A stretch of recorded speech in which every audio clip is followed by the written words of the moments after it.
M Kumar mathematics classes.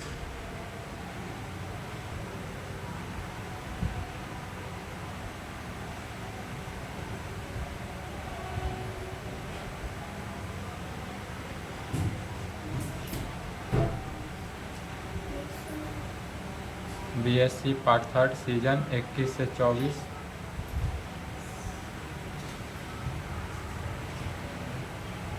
Lecture 27। कौन सा lecture हुआ? 27 लेक्चर हुआ। क्या चल रहा है? Spherical astronomy.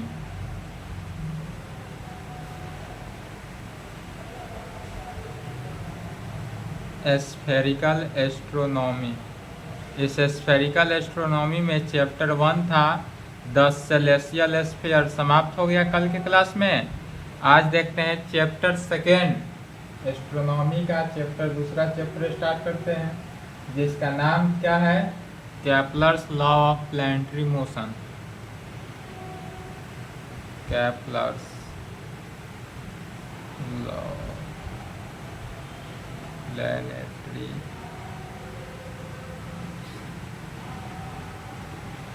Kepler's law of planetary motion,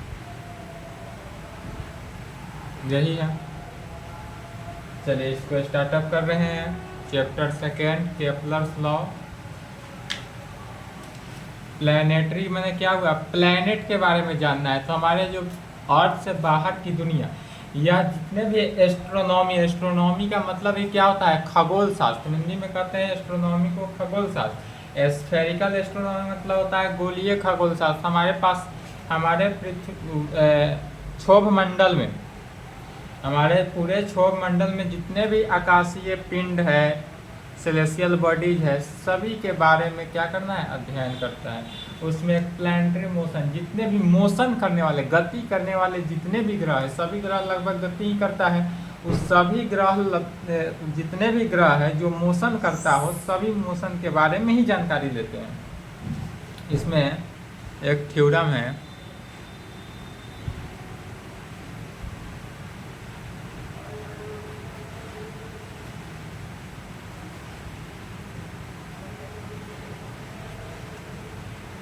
state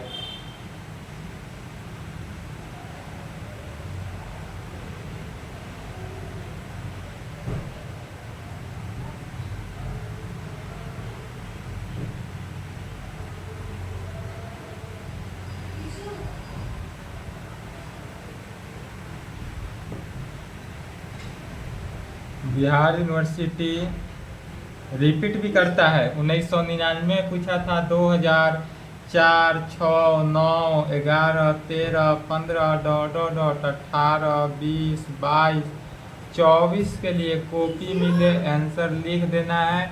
उसके बाद ही नंबर बैठाना है कितने नंबर पर यह क्वेश्चन था। 2021 में भी पूछा हुआ है। इस क्वेश्चन को इस तरह से पूछा था, state and explain Kepler's law of planetary motion. 2021 में भी पूछा था। तो 20, 21, 22 भी कह सकते। इसी क्वेश्चन को घुमा के पूछ दिया था। तो 21 में भी पूछा था, घुमा कर पूछा था। 21 में कैसे पूछा था? तो state and explain Kepler's law of planetary motion, वही बात है। तो कैसा हूँ क्वेश्चन दे, सॉल्व करते चले जाना है। तो सबसे पहले देखते हैं इसका आंसर लिखेंगे। Kepler's law of planetary motion. Kepler's law का कहने का मीनिंग हुआ, नाम ही केपलर्स लॉ क्यों पड़ा? जैसे न्यूटन्स के द्वारा दिया गया नियम जो है उसको न्यूटन्स लॉ कहते हैं। गैलेक्सियों के द्वारा दिया हुआ लॉ को गैलेक्सी लॉ कहते हैं। जिसे जो वैज्ञानिक, जो साइंटिस्ट जैसा नाम दिया उसके आधार पर उसी प्रकार केपलर्स नाम दिया, इसलिए क्या हो गया? Kepler's law of planetary motion हो गया। यह केपलर्स लॉ जो है प्लैनेटरी मोशन के लिए, इसको 3 गति में डिस्ट्रीब्यूट किया गया, 3 भागों में बताया गया है। तो कहेंगे देयर आर 3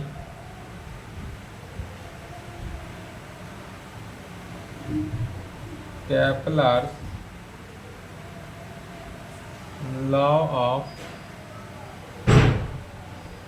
प्लैनेटरी मोशन। क्या कहेंगे? There are 3 Kepler's law of planetary motion. Planetary motion का 3 लॉ होता है, Kepler's first law, Kepler second law and Kepler third law. उसी को क्या करते हैं, बारी बारी से पढ़ना है बस ये। सबसे पहले देखते हैं केपलर्स फर्स्ट लॉ क्या है। टॉपिक डालना है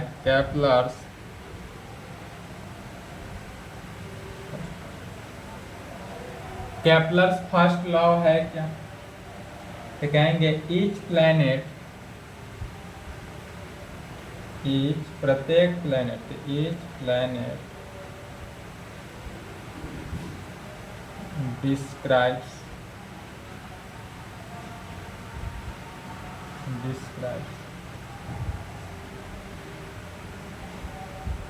each planet describes on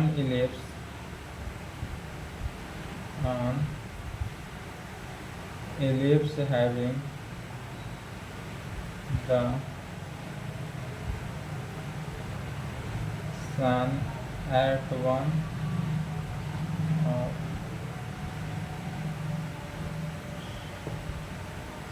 each planet describes on ellipse having the sun at one its focus। प्रत्येक को अब इस प्रकार से फोकस करके किया जाएगा। पहला को एक्सप्लेन करेंगे, तो टॉपिक क्या डालना है, explain of first law.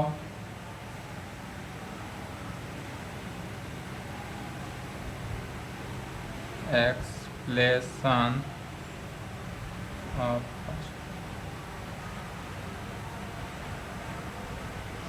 First law को क्या करते हैं, एक्सप्लेन करते हैं।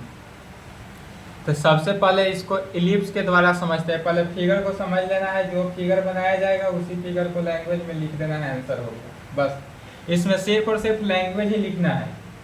इस पूरे चैप्टर की बात कर रहे हैं, चैप्टर सेकेंड जो हुआ केपलर्स का नियम जो है, इसमें कैलकुलेशन नहीं है, सिर्फ और सिर्फ क्या है, लैंग्वेज लिखेंगे। तो इसके लिए क्या करेंगे, सबसे पहले एक इलिप्स ले लेते हैं। यह क्या हुआ, इलिप्स है। इलिप्स पर जानते हैं चूंकि दोनों का छोर जो होता है, एक ए हुआ तो दूसरा A1 हुआ, और वर्टिकली जब आता है तो B1, और दोनों का सेंटर हुआ या C। इलिप्स में सेंटर को C से डिनोट करते हैं। सेंटर पूरे इलिप्स के बीचों बीच होता है। अब इसी में हमारा जो है, मान लेते हैं इलिप्स सेंटर से अदर है, इलिप्स जो है यहाँ पर सन है। यदि हम मान लेते हैं यह क्या है, सन है, सन बनाया जा रहा है। सन ऐसा ही होता है, बहुत प्रकाश देता है सूर्य, सनलाइट जरूरी भी है, जो अभी हम लोग को अभी गर्मी में हाल बेहाल हो रहा है इसी के कारण। तो यदि इसको हम मान लेते हैं यह है क्या, सन है, और सन को हम एस से डिनोट करते हैं। यह ध्यान देंगे, एस माने क्या हुआ, सन, यहाँ पर सन हुआ। अब यह सन तो यहाँ सेंटर से बन रहा है, लेकिन हम जानते हैं कि यह जब रोटेट होगा, या दिखने के लिए बोर्ड पर ऐसा दिख रहा है, लेकिन यह तो रोटेट हो रहा है। कैसा रोटेट हो रहा है, गोलीय हो रहा है स्फीयर में। तो जब यह रोटेट हुआ सेंटर पर आया, सेंटर से इधर भी आएगा, तो जब यहाँ आया तो मान लेते हैं हमारे पास यहाँ S1 आ गया, माने सूरज हमारा यहाँ पर, इसका प्रतिबिंब भी कर सकते हैं। यह सेंटर से, और यह कैसे रोटेट हो रहा है, तो ऐसे A से B गया, B से A डैश, और यही इसका नाम P यदि मान ले। बस इसी को लिखना है, लिखें, साथ साथ लिखते चले।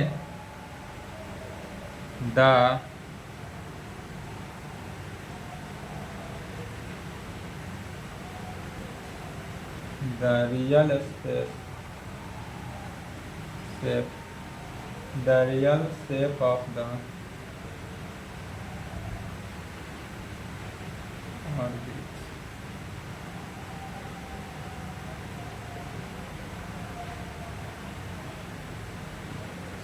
क्या लिखे, the real shape of the orbits of the planets. यह सूर्य जो है हमारा, यह प्लैनेट्स है पूरे। हम मान लेते हैं इलिप्सॉइड में, अंतरिक्ष में सूर्य को प्लैनेट्स माना गया। यहाँ पूरे अंतरिक्ष की बात की जाए तो पूरे अंतरिक्ष में सूर्य को क्या करते हैं, प्लैनेट्स मानते हैं। तब यह जब सूर्य हमारा प्लैनेट्स है तो कह सकते हैं कि the real shape of the orbits of the planet, जो मूव करता है तो move round the sun way planets moving round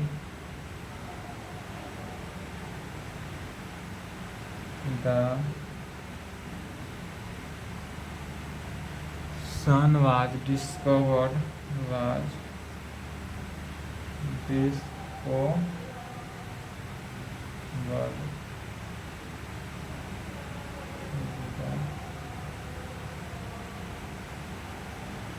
discovered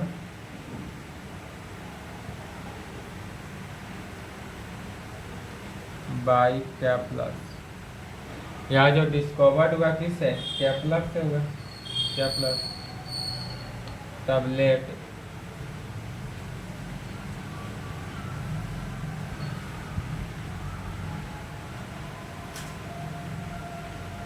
इस तरह से मूव इस प्रकार से करते हुए राउंड में मूव कर रहा है, तो A1 B1 इस प्रकार से मूव किया। लेट A1 B1 जैसे मूव करेगा वैसा ही कहेंगे विदा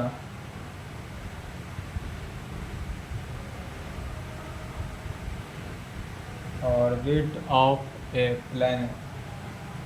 ऑर्बिट ऑफ ए किसका, प्लैनेट का। Orbit of A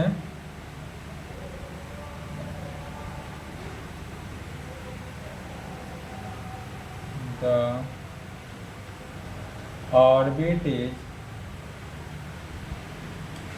N ellipse. Orbit is क्या है, एन इलिप्स है, जिसका सेंटर क्या है सी, तो एन इलिप्स सी सेंटर मान लिए। सी क्या है, तो सेंटर है, तो सी इज द सेंटर। यह इलिप्स का सेंटर क्या होगा, सी होगा, centre C is the centre of किसका, तो सेंटर ऑफ इलिप्स का, तो centre of ellipse, centre of ellipse में। The sun is at the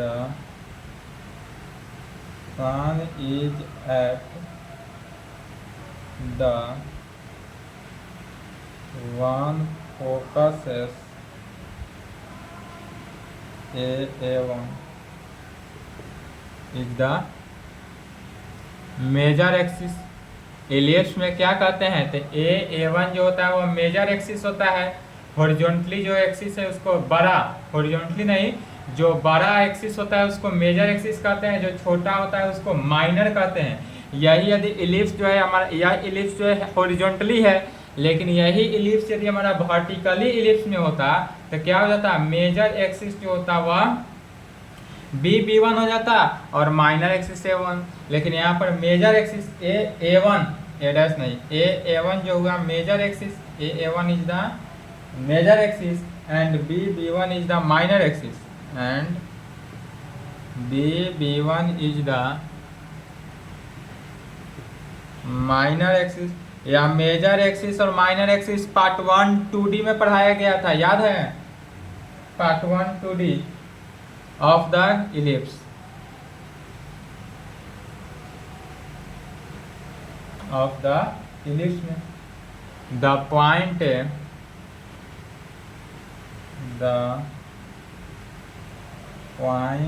A on the path of the planet, when the path of the planet, when the planet is, when the planet is nearest to the sun,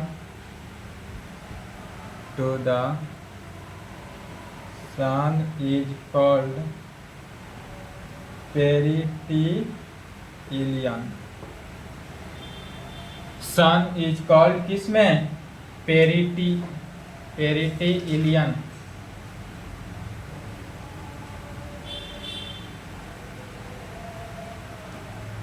लिख लिए? इस सब में कुछ नहीं रखा है, जितना पढ़ा दिया गया है ट्विलाइट तक, चैप्टर 1 सेलेसियल स्फीयर जो है, सेलेसियल स्फीयर तक ही कंप्लीट कर लेंगे तो आपका एग्जाम अच्छे से बीत जाएगा, अच्छा से हो जाएगा। लेकिन अगर यह पढ़ना की इच्छा है तो थोड़ा पढ़ ले, सिर्फ और सिर्फ लैंग्वेज है। The point A1 on the path of the planet, यह क्या है? प्लैनेट का पाथ हुआ। When the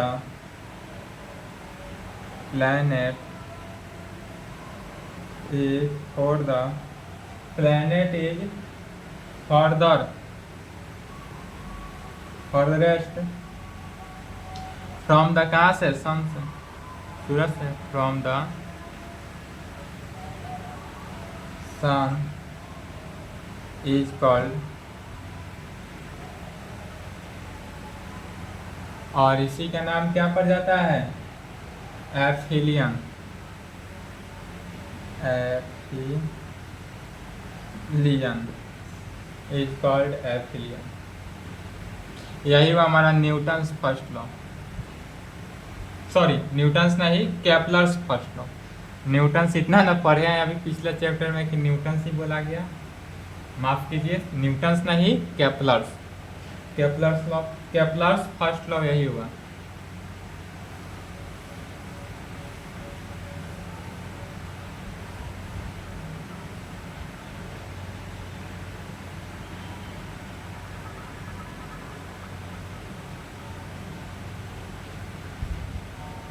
Kepler's second law क्या है? Kepler's second law, the radius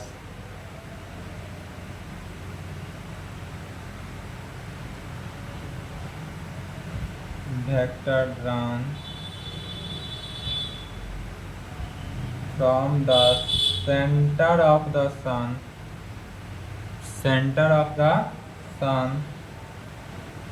to the planet sweeps over equal a rise in equal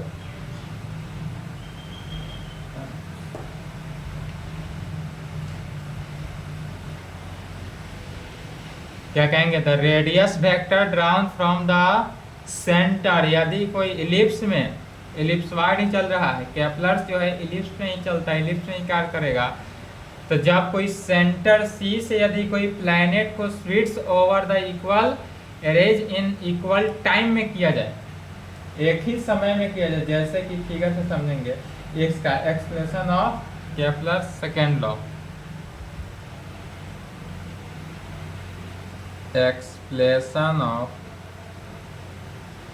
explanation, explanation नहीं होता है, explanation, explanation of Kepler second law, explanation of Kepler second law. यदि Kepler second law का explanation किया जाए तो देखेंगे, पहले फिगर को समझ लेंगे, उसके बाद लिखेंगे। इलिप्स ले लिया गया, इस पूरे इलिप्स को इस प्रकार से दिया गया, मेजर एक्सिस इसका क्या हुआ? A1 तो हुआ मेजर एक्सिस, A1 क्या हुआ? Major axis. इस मेजर एक्सिस के बीचों बीच B1 था, यहाँ से इसी फिगर से निकाला जा रहा है। यहाँ पर हमारा क्या है? सन है, एक ऐसा जगह है, यहाँ पर हमारा सन हुआ,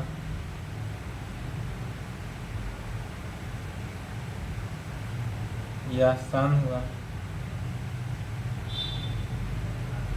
ये सब क्या बनाया जा रहा है? लाइट है, प्रकाश को बनाया गया इस प्रकार से। अब यह सन से एक ही समय में क्या कर रहा है? Equal time. तो इक्वल टाइम में कोई प्लैनेट्स इस प्रकार मूव कर रहा है, तो यहाँ पर यदि P मान ले इसका कंडीशन, और यहीं से इसी पॉइंट से क्या कर दिए, यहाँ क्यू मान लेंगे, इसको मिला लिए। फिर अब एक और पॉइंट लिया गया, एक ही पॉइंट लेंगे, इसमें टी लिए, यहाँ से लिया गया टी आर, इसको टी आर इक्वेटर के टर्म में टी आर मान लेते हैं। और एक प्लेनेट यहाँ से लेकर चलते हैं, तो इसको मान लिए एम, इधर ए वन है, और इसके नीचे क्या आ जाएगा, एक एन मान लेते हैं, और यहीं पे मिल जाए।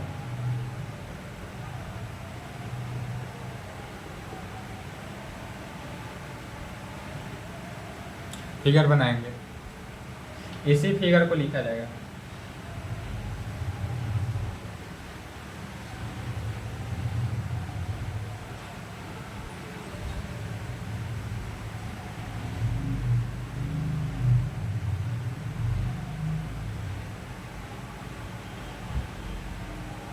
The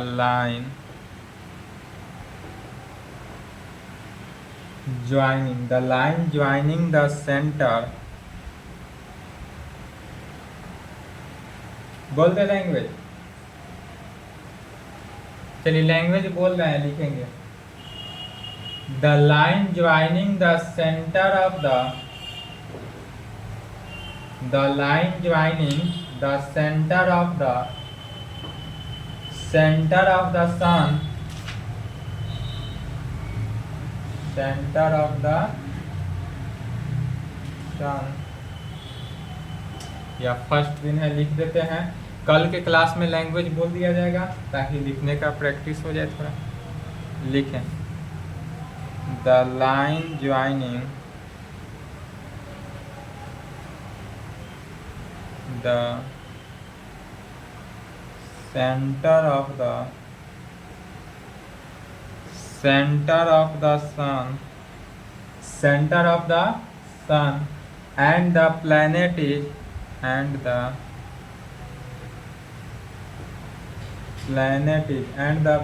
is known as the radius vector of the planet, radius vector of the किसका, प्लैनेट का। तब फिर again let planet move from P to Q, हमारा प्लैनेट देखें, यह प्लैनेट कहाँ से P से Q की तरफ मूव किया, फिर R से T की तरफ मूव किया, फिर M से N की तरफ मूव किया। तो हमारा प्लैनेट मूव कर रहा है कहाँ से, P से Q, R to T and M to N, और M से N की तरफ हमारा यह सूर्य तो प्लैनेट ही है, इसी सूर्य को ही प्लैनेट माना गया है। पूरे अंतरिक्ष में सूर्य को क्या किए, प्लैनेट माने। इतना Mn in equal intervals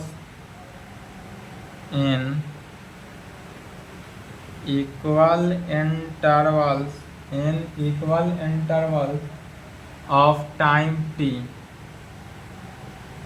in equal intervals of time T का मतलब क्या हुआ, सेम टाइम में यह इक्वल इंटरवल्स कर रहा है, या प्लैनेट जो है मूव कर रहा है सेम टाइम में, इक्वल टाइम में मूव करेगा।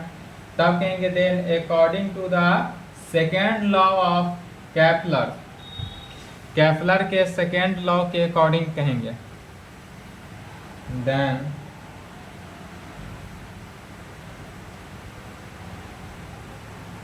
according to the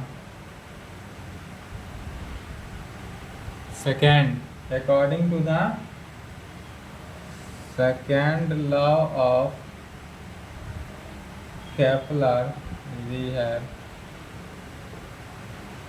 इसका तो area of P S Q, यहाँ से देखेंगे कौन सा एरिया, पी एस क्यू, या एस पॉइंट है मैंने सन है, तो पी एस क्यू का एरिया, तो पी एस क्यू का एरिया आर एस टी का area is equal to area of R S T और यह इक्वल एरिया किसके, एम एस एन के, equal to area M S N.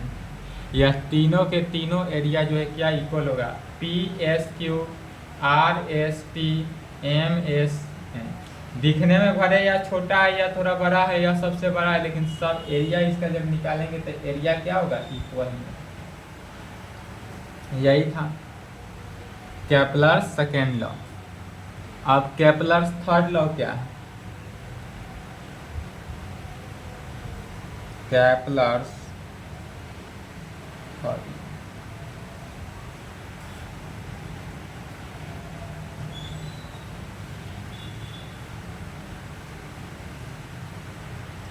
Kepler's का तीसरा नियम,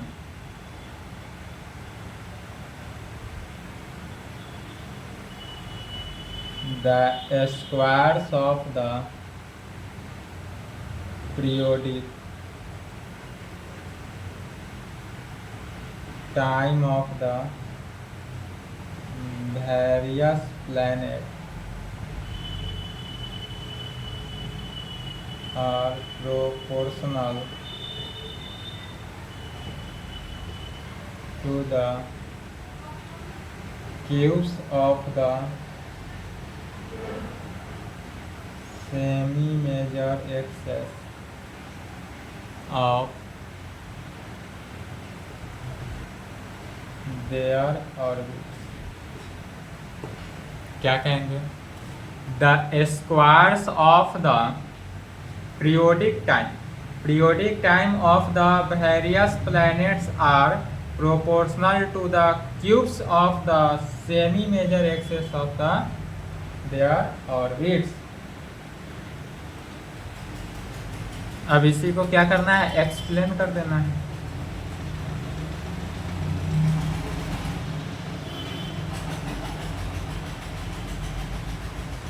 explanation of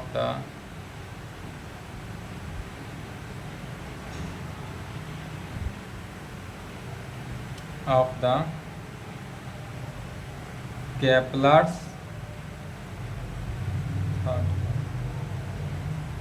explanation of the Kepler's third law. Kepler's का तीसरा नियम क्या है, कहेंगे the periodic time of a planet, the periodic time of A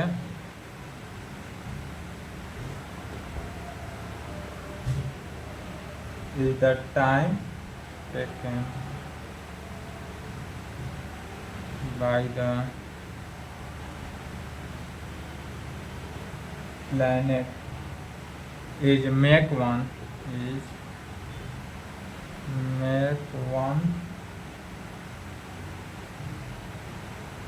revolution, make one revolution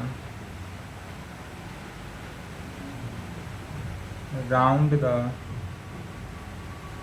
sun and is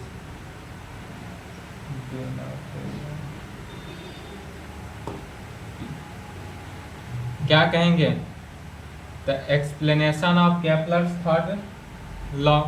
Kepler's third law को एक्सप्लेन किया जा रहा है। तो केपलर्स थर्ड लॉ कहता है कि the periodic time of a planet, हमारे पास जो कोई भी प्लैनेट हो तो उस प्लैनेट का periodic time of a planet is the time taken by the planet is make one revolution round of the sun. सूरज का एक रिवॉल्यूशन, सूरज का क्या होना है, एक रिवॉल्यूशन लगाने में जो टाइम पीरियड लगा उसी टाइम पीरियड की चर्चा हो रही है। और इसको डिनोट करते हैं किस चीज से, टी से। तो क्या रिवॉल्यूशन हुआ, क्या टाइम टेकन लगा, सो देखते हैं। तो कहेंगे इफ, यदि मान लेते हैं T1 T2 T3 dot dot A T1 T2 T3 dot dot B the periodic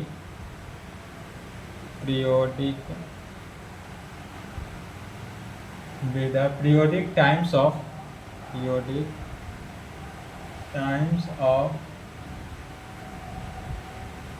several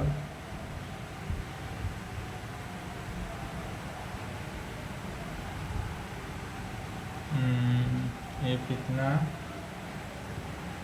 planets of planet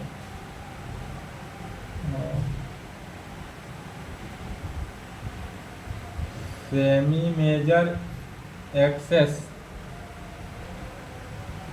तो सेमी मेजर एक्सेस क्या हो जाएगा? A1 A2 A3 dot dot dot A1 A2 A3 dot dot dot respectively. या क्या हुआ? Semi major. Then according to, तब कहेंगे then according to, किसके अकॉर्डिंग चलना है? Kepler's third law. तो according to Kepler's third law, according to Kepler's third law we have Kepler's third law के अकॉर्डिंग। तो जब केपलर्स थर्ड लॉ के अकॉर्डिंग आएंगे तो क्या कहेंगे?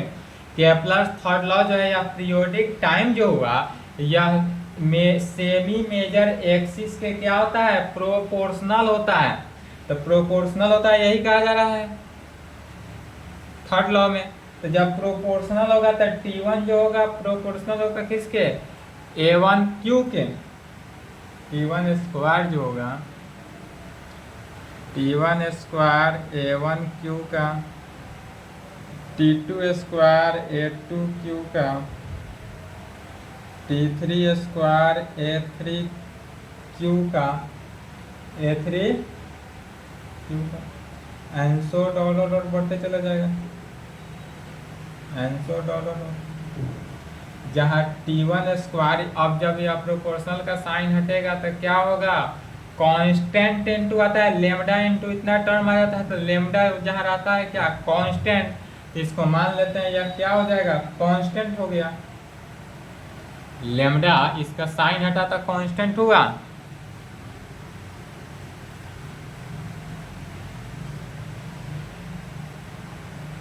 This implied T1 square is equal to constant into A1Q, फिर T2 square is equal to constant into A2Q, T3 square is equal to constant into A3Q, T2 square is equal to constant into A2Q, T3 square is equal to constant into A3Q, dot dot dot बढ़ते चला गया। इसी को लिख सकते हैं इस प्रकार से। कांस्टेंट इतना हुआ तो T1 square by A1Q,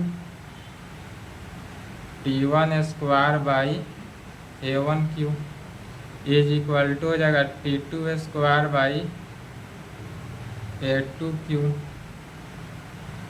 T3 square by A3Q dot. और यह किस तरह बढ़ते चला जाएगा? डिवाइडेड बाई लास्ट में क्या हो जाएगा? कांस्टेंट है, सब कांस्टेंट इक्वल बताइए। कांस्टेंट इक्वल, यही हुआ हमारे पास केपलर्स थर्ड लॉ।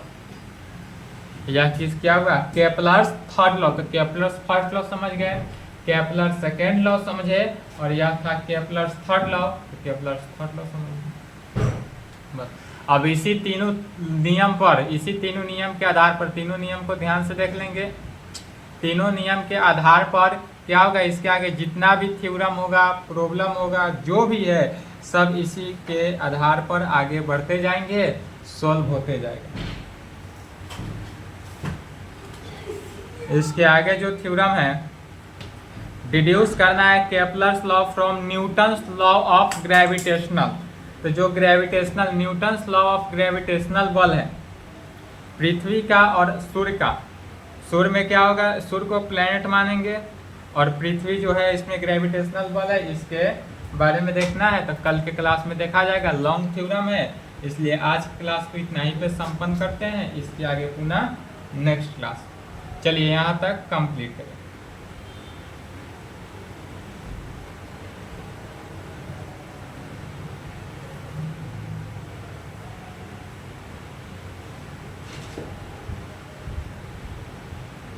चलिए लिख लिए।